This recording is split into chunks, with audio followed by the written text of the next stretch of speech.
Assalamualaikum warahmatullahi wabarakatuh. Saya Muhammad Fauzi dengan NIM 2214070185, Prodi Pendidikan Guru Madrasah Ibtidaiyah Universitas Islam Negeri Imam Bonjol Padang, akan memaparkan proposal skripsi saya yang berjudul Pengaruh Model Pembelajaran Role Playing pada mata pelajaran PKN terhadap pemahaman nilai-nilai Pancasila peserta didik di kelas 5 SDN 23 Tambuni. Yang pertama, bab 1, latar belakang. Pentingnya variabel Y. Pemahaman nilai-nilai Pancasila menjadi penting agar peserta didik tidak hanya memahami secara kognitif, tetapi juga mampu menginternalisasi dan mengaplikasikan nilai-nilai Pancasila dalam kehidupan sehari-hari. Masalahnya, penanaman nilai-nilai Pancasila peserta didik seringkali masih bersifat teoritis dan kurang kontekstual. Sebabnya, pembelajaran PKN masih didominasi oleh metode ceramah dan kurang melibatkan pengalaman langsung siswa dalam memahami dan merasakan nilai-nilai Pancasila di situasi nyata. Akibatnya, siswa cenderung kesulitan menerapkan nilai-nilai Pancasila dalam interaksi sosial di lingkungan sekolah maupun luar sekolah. Solusi yang diberikan diperlukan inovasi strategi pembelajaran yang mampu melibatkan siswa secara aktif. Salah satunya adalah dengan penggunaan metode role playing. State of the art dan research gap.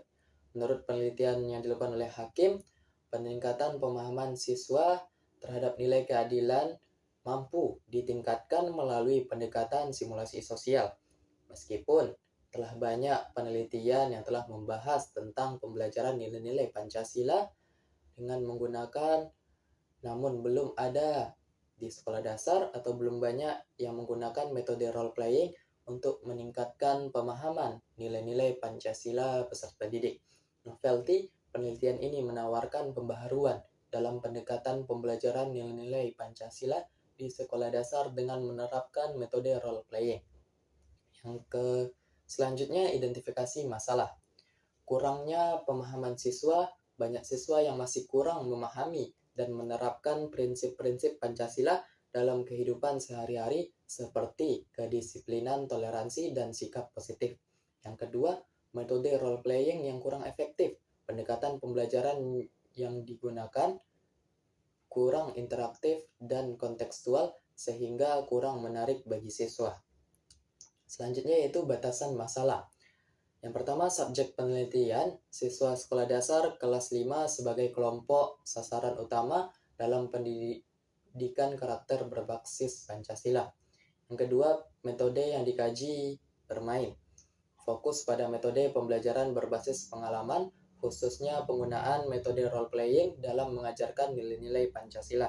Yang ketiga, aspek yang diteliti, efektivitas metode pembelajaran role playing dalam meningkatkan pemahaman dan pendalaman nilai-nilai Pancasila siswa 5 SD.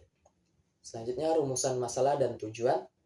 Rumusan masalah, apakah terdapat pengaruh penggunaan metode role playing dalam pembelajaran PKN terhadap pemahaman nilai-nilai Pancasila peserta didik di kelas 5 SD 23 Tampuni.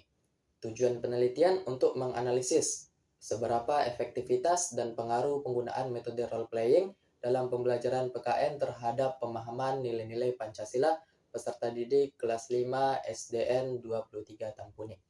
Manfaat penelitian, manfaat teoritis, menambah wawasan dan referensi terkait metode pembelajaran berbasis pengalaman langsung, khususnya dengan pendekatan role playing. Manfaat praktis, yang pertama bagi guru memberikan alternatif metode pengajaran yang lebih interaktif dan menarik dalam mengajarkan nilai-nilai Pancasila kepada siswa.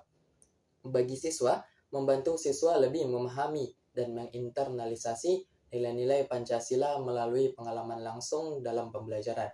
Bagi sekolah, memberikan referensi dalam merancang kurikulum pembelajaran PKN yang lebih kontekstual dan aplikatif. Selanjutnya yaitu bab 2 kajian pustaka. Yang pertama, landasan teori. Nilai-nilai Pancasila merupakan prinsip moral dan etika yang menjadi dasar kehidupan berbangsa dan bernegara. Yang kedua, mata pelajaran PKN mata pelajaran yang berfungsi sebagai sarana pembentukan karakter dan kepribadian peserta didik agar menjadi warga negara yang cerdas, demokratis, dan bertanggung jawab. Yang ketiga, metode role playing, salah satu strategi pembelajaran aktif berbasis pengalaman langsung yang memungkinkan siswa memainkan peran yang dirancang untuk mempresentasikan situasi sosial tertentu. Yang kedua, penelitian yang relevan. Penelitian yang dilakukan oleh Indaryanti tahun 2021 melaporkan bahwa peningkatan nilai tes rata-rata 74,5 menjadi 82,5 setelah menerapkan permainan peran dalam pendidikan kewarganegaraan. Yang ketiga, hipotesis. Pertama, hipotesis utama, penggunaan metode role playing berpengaruh positif terhadap peningkatan pemahaman nilai-nilai Pancasila pada siswa kelas 5 SD. Yang kedua, hipotesis 0, penggunaan metode role playing tidak berpengaruh terhadap peningkatan pemahaman nilai-nilai Pancasila pada siswa kelas 5 SD 23 Tampuni. Yang selanjutnya yaitu bab 3, jenis dan desain penelitian. Jenis penelitian ini adalah penelitian kuasi eksperimen. Penelitian eksperimen merupakan metode penelitian yang digunakan untuk mencari pengaruh perlakuan tertentu terhadap yang lain dalam kondisi yang sudah dikendalikan. Desain yang digunakan adalah desain kelompok kontrol non-equivalent. Selanjutnya prosedur penelitian. Yang pertama, pada tahap persiapan, menyusun rancangan penelitian. Peneliti menyusun dan memvalidasi instrumen penelitian berupa angket dan observasi. Uji coba dilakukan pada siswa kelas 5 SD untuk memastikan validitas dan reliabilitas instrumen sebelum digunakan pada kelompok sampel. Selanjutnya, pelaksanaan, memberikan pretest kepada kedua kelompok untuk mengukur pemahaman awal siswa, kemudian menerima pembelajaran PKN menggunakan metode role playing, sedangkan kelompok kontrol mengikuti pembelajaran seperti biasa. Setelah perlakuan, kedua kelompok akan diberikan post-test untuk mengetahui perubahan pemahaman. Selanjutnya, evaluasi. Data dari angket dan observasi dianalisis menggunakan teknik analisis statistik deskriptif dan inferensial. Statistik deskriptif digunakan untuk menggambarkan rata-rata, standar deviasi, presentasi skor, sedangkan uji T digunakan untuk menguji perbedaan signifikan antar kelompok. Sebelumnya, dilakukan uji prasyarat berupa uji normalitas dan homogenitas untuk menentukan kelayakan penggunaan uji parametrik. Tahap selanjutnya, pelaporan. Penyusun laporan penelitian yang berisi latar belakang, perumusan masalah, kajian teori, metodologi, analisis data, hasil pembahasan, simpulan, dan saran. Poin selanjutnya yaitu populasi dan sampel.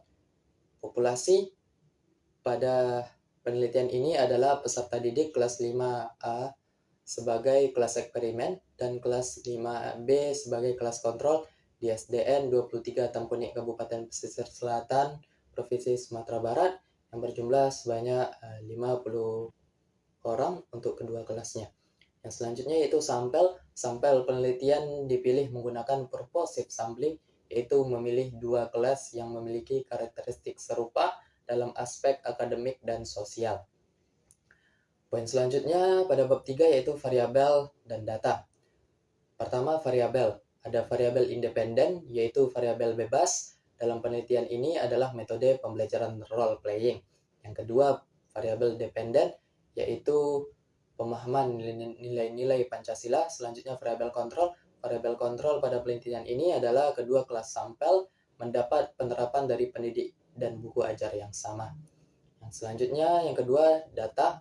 Data primer, hasil angket yang diberikan kepada siswa kelas 5 dan observasi langsung terhadap aktivitas siswa selama kegiatan role playing berlangsung di kelas.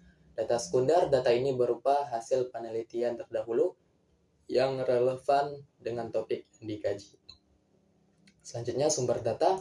Data primer yang diperoleh dari siswa kelas 5 yang menjadi sampel penelitian, sedangkan data sekunder diperoleh dari penelitian yang relevan terdahulu.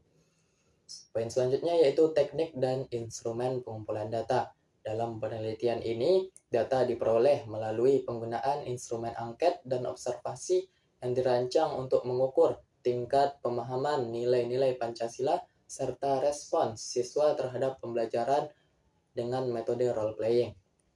Poin selanjutnya yaitu teknik analisis data.